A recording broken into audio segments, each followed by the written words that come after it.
Hello दोस्तों, आपका स्वागत है मेरे YouTube चैनल पर। दोस्तों, वीडियो में पहली बार हैं तो प्लीज़ चैनल को सब्सक्राइब कर लें और वीडियो पसंद आए तो लाइक करें और शेयर करें, कमेंट्स करें और बताएं कि आपको दी गई वीडियो में जो न्यूज़ है वो कैसी लगी आपको। तो दोस्तों, आज हम बात करेंगे, आज जो आपके सामने मैं खबर रखने जा रहा हूं वह लाखों मुसलमानों के लिए बड़ी खुशी की खबर है और ख़ास करके मुफ्ती सलमान अजहरी के चाहने वालों के लिए। जी हाँ, 10 माह से मुफ्ती सलमान अजहरी जो कि जेल में बंद थे, अब उन्हें तुरंत रिहा करने का सुप्रीम कोर्ट ने ऑर्डर दे दिया है। जी हाँ दोस्तों, आपने सही सुना। क्यों ये खबर आपके लिए बहुत ही खुशी की है, खास करके मुसलमान भाइयों के लिए। मुफ्ती सलमान अजहरी, मशहूर मुस्लिम मुफ्ती सलमान अजहरी, एक जलसे के दौरान उन्होंने एक शेर पढ़ा था, बोला था अपनी जुबान से, तो उसके चलते विवाद में उन्हें जेल में बंद कर दिया गया था। दोस्तों, उसके बाद गुजरात की सरकार ने उन पर कई सारे केस लगाए थे जो कि सुप्रीम कोर्ट ने उनको खारिज कर दिया था। उसके बाद गुजरात की सरकार ने उनके ऊपर एक पासा एक्ट लगाई थी। ये पासा एक्ट क्या होता है? ये पासा एक्ट गुजरात में एक राज्य में ये पासा एक्ट लगाई जाती है। ये उन लोगों पे लगाई जाती है जो बहुत खतरनाक मुजरिम होते हैं, जो कि राज्य में बहुत ही उथल पुथल और बहुत ही गैर कानूनी काम वगैरह करते हैं। तो ये एक्ट उनके ऊपर लगा दी गई थी। उससे पहले जो उनके ऊपर धाराएं लगाई थी उसमें उन्हें पहले ही जमानत मिल चुकी थी, लेकिन ये पासा एक्ट के तहत ये जेल में अब तक थे।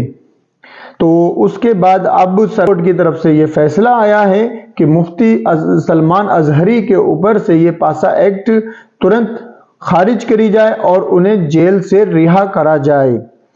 जी हाँ दोस्तों, 10 महीने बाद जेल से बाहर आएंगे मुफ्ती सलमान अजहरी को गुजरात की पुलिस ने के द्वारा 3 मामलों में पहले ही जमानत मिल चुकी है, लेकिन वह असामाजिक गतिविधियों की रोकथाम पासा एक्ट के तहत जेल में थे।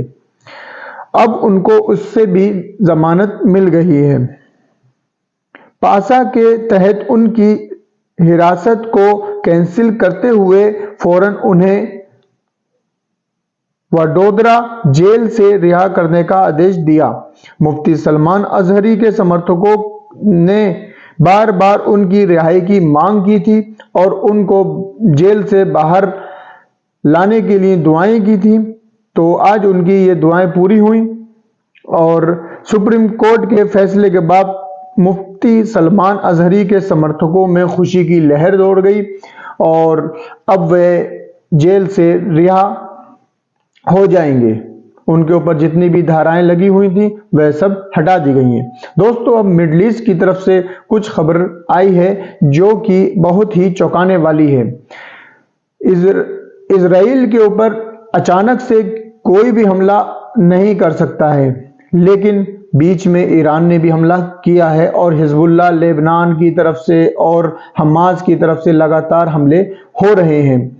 हिजबुल्लाह की तरफ से ड्रोन अटैक किया गया है और ये छोटा मोटा अटैक नहीं किया गया है, ये सीधा ही बेंजामिन नेतन्याहू के हाउस पे अटैक किया गया है। ये बहुत चौंकाने वाली खबर है, सामने आई है कि बेंजामिन नेतन्याहू के घर पे सीधा अटैक करना बहुत ही मुश्किल की बात है, लेकिन हिजबुल्लाह के लड़ाकों ने ड्रोन द्वारा इजराइल के पीएम नेतन्याहू के हाउस पे अटैक किया है और वहां के जितने भी उनके एयर डिफेंस सिस्टम होते हैं उन सबको चकमा देके उसको अटैक किया है।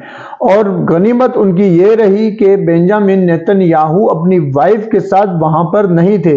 वे इस वक्त ज्यादातर बंकरों में अपना टाइम दे रहे हैं और अपनी जान की सेफ्टी के लिए वह बंकरों में चले जाते हैं और बंकरों से जब बाहर आते हैं तो सिक्योरिटी में ज्यादा होते हैं, लेकिन ये जो अटैक उनके हाउस पे हुआ है ये बड़ा खतरनाक तरीके से किया गया और इसको कोई भी उनकी एयर डिफेंस सिस्टम रोक भी नहीं पाया। इससे ये साबित होता है कि कहीं ना कहीं बेंजामिन नेतन्याहू कमजोर, इजराइल कमजोर हो रहा है। उसने अब तक इतने दिन से जो जंग लगातार लड़ रहा है उसकी वजह से उसके पास अब कुछ ना कुछ कमी होती चली जा रही है, मिसाइलों की कमी होती जा रही है। इसी वजह से वो इनके जो हिजबुल्लाह के ड्रोन उन्होंने ड्रोन अटैक किया उसको वे हवा में नष्ट नहीं कर सका, उसे खत्म नहीं कर सका। इसी वजह से उनके यहाँ अटैक कर सका है वे।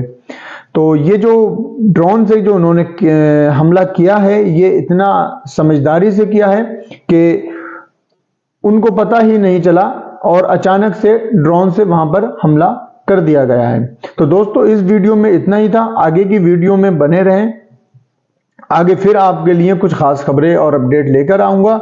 जब तक के लिए अपना ख्याल रखें, अल्लाह हाफिज।